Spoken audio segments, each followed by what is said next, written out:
Okay, here we go. It's Garrett. We're talking about Destiny's Divide, brand new card game in very early beta. The game is for free. We talked about the legendary cards in the game. Now we're going to talk about the Transcendent. You can see the red color. Some games call these cards mythic.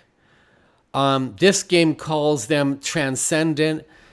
It's a little hard to remember all the different names from all the different games. I might just call the red mythics, or I don't know. We'll see what I'll do, but let's take a look at them. 1 of 7. Cool name. It costs only 1? Really? It costs only 1. 7/7 for 1. It's a demon. It can burrow. It has speed. And it does transfusion. The artist is Anna again. I wonder if this game is being made by a Romanian or Russian developer. Might have to find out. Enters play with 6 -1/1 debuffs, transfusion. Once per turn, you may pay 2 life to remove a -1/1 buff.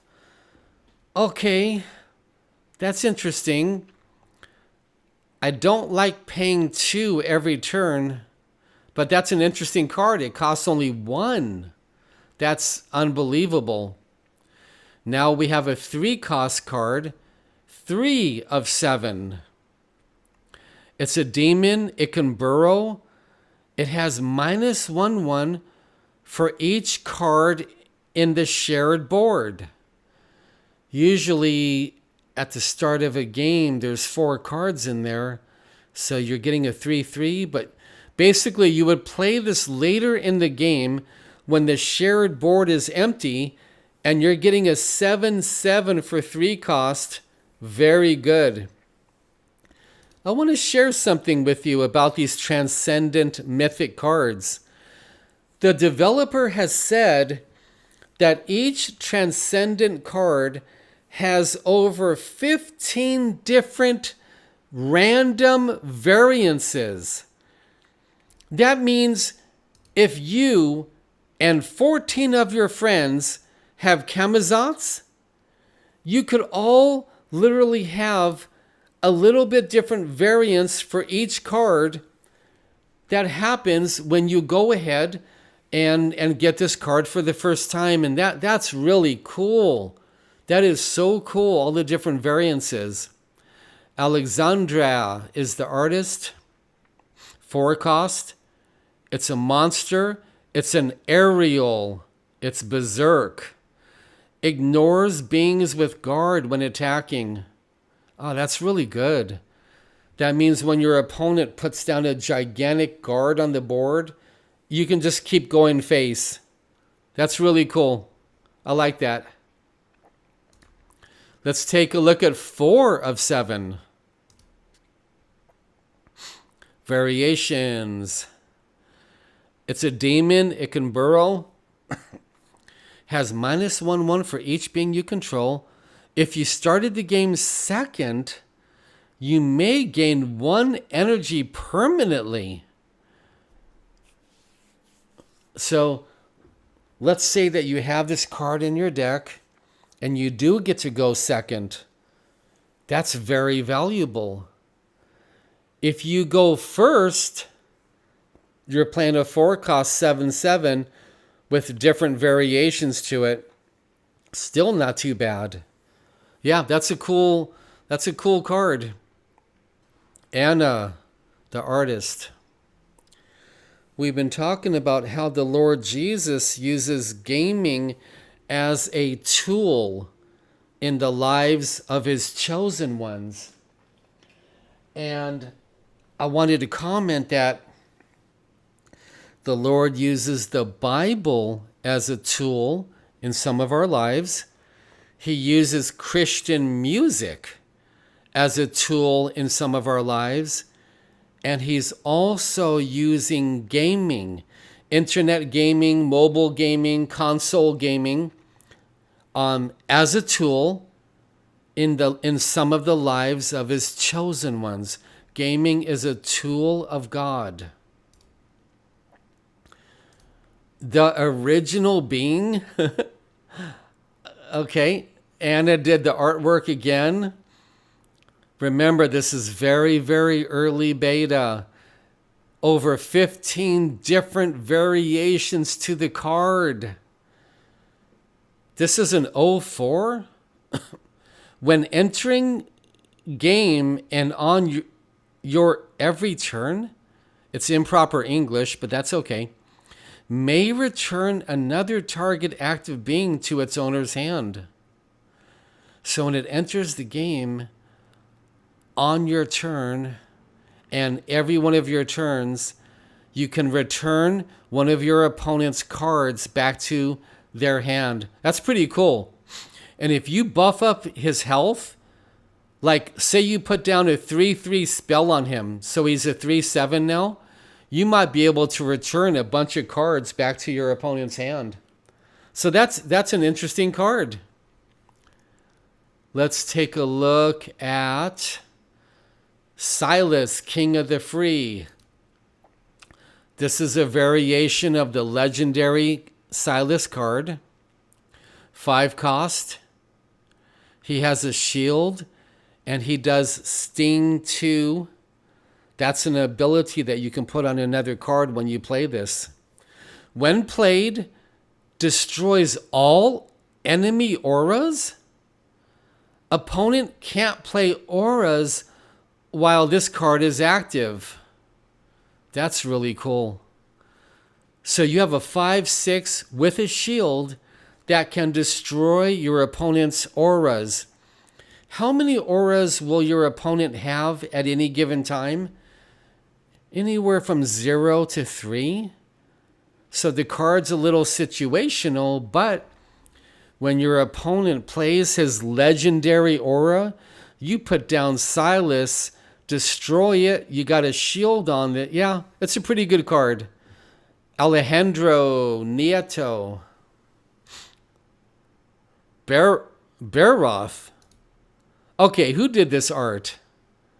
Jirij? Mikuletix? That's cool. Over 15 different variations when you get this card. 4/4. It's a demon god. It can burrow and devour. That's sick. When played at the start of each turn, deal 2 damage to all beings. May devour any number of active beings each turn. Oh gosh.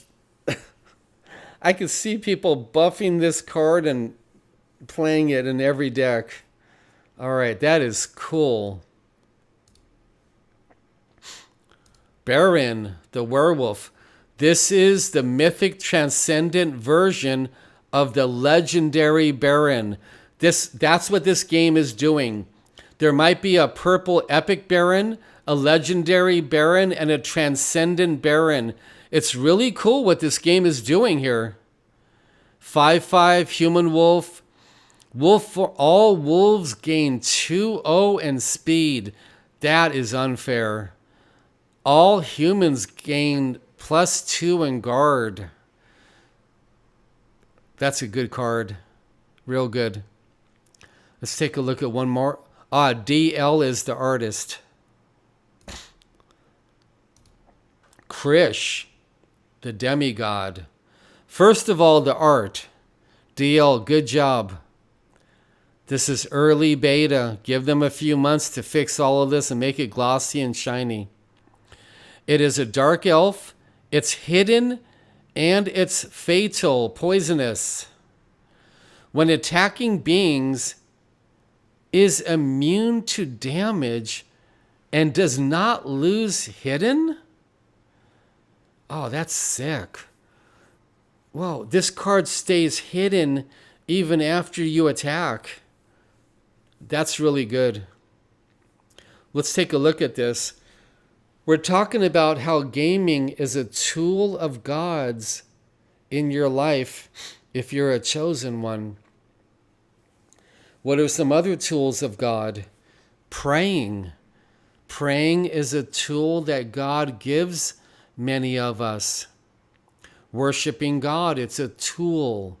It's a tool in the Master's hand that he gives his children the ability to worship him.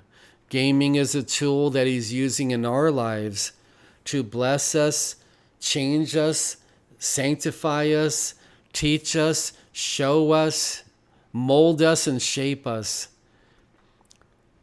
If you're brand new to my channels on YouTube, I've got 3 channels and a BitChute channel. This might be the first time you're hearing some of this, but click the links down below and go get more educated. Uh-oh. This is the Nemesis card, but this is the Transcendent version. S.I. Jiang, excellent art once it's glossy and beautiful. Goddess of Retribution.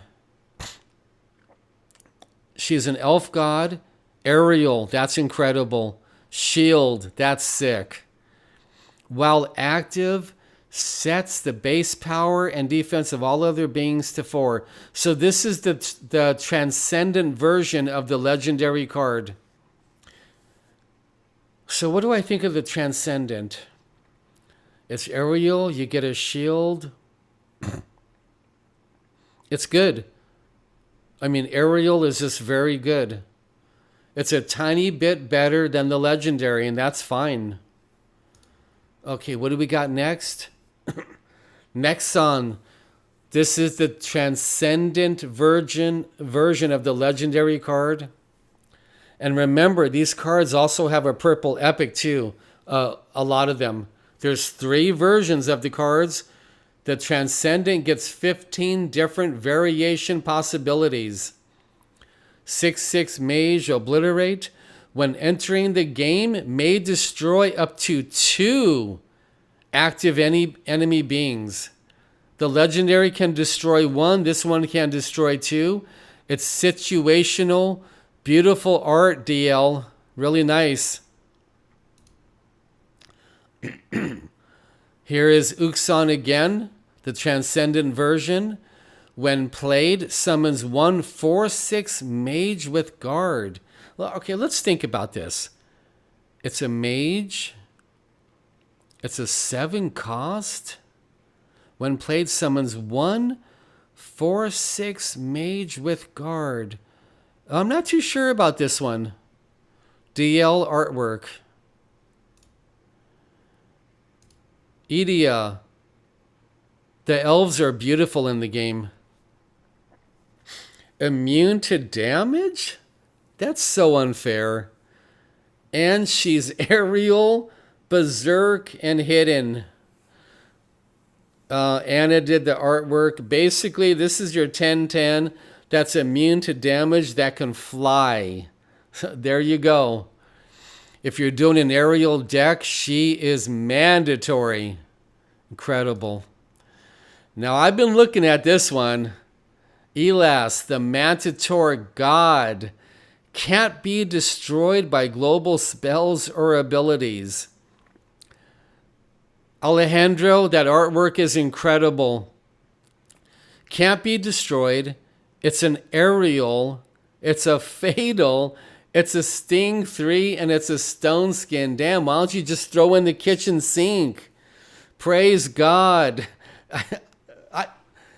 By the way, I need to share with all of you, these Transcendent cards are not going to be able to be purchased. The developers care about fairness. They care about pay to win. They're really laying low on the pay to win. So you're not going to be able to buy these. You're not going to be able to cheat your way to these Transcendence mythic cards. I mean, the Manticore God has everything. It's incredible. Mail it. I've got this. I don't have the legendary, which I said I did in another video. I have the Transcendent. When played, destroy all active enemy beings except for gods. He's your board clearer. The legendary clears your board too. I have the Transcendent, which clears only the enemy board. He's incredible. And the special effects, when he clears the board, it is beautiful. I don't know if this game is being made in Unreal 5 engine or not. I have no idea. But even in early beta, some of the spells and effects are absolutely beautiful. Here is the Nether. There's the purple version, the legendary version of the Nether. And here is the Phoenix God, the Transcendent. It's got the same specs except just a little bit better. It's an Arial 1010. Yeah, very beautiful. Ozul, the Great Guardian. This is the Transcendent version, over 15 different variations available. It's a golem. It's immune to being abilities. It's a 713 guard. It's bigger and badder than the legendary. The artist is Anna. Sorry about coughing. Thor, God among men. We need to fix up the names, developers. Alejandre is the artist. Copy. I don't know what copy means. Oh, let's read it. Copy. When entering game, create a copy of another active being not named Thor and put it on the board under your control. So basically, when you play this Transcendent card, you can copy any other card on the board and put it on your side of the board to play with. That's incredible. That means you can copy Transcendence. You can copy gods. This card's incredible. You're going to get a free powerful card. So that's really cool. That's the Transcendence. Remember, everybody, the Lord is using gaming as a tool in your life for your good if you're a chosen one of God. Praise God.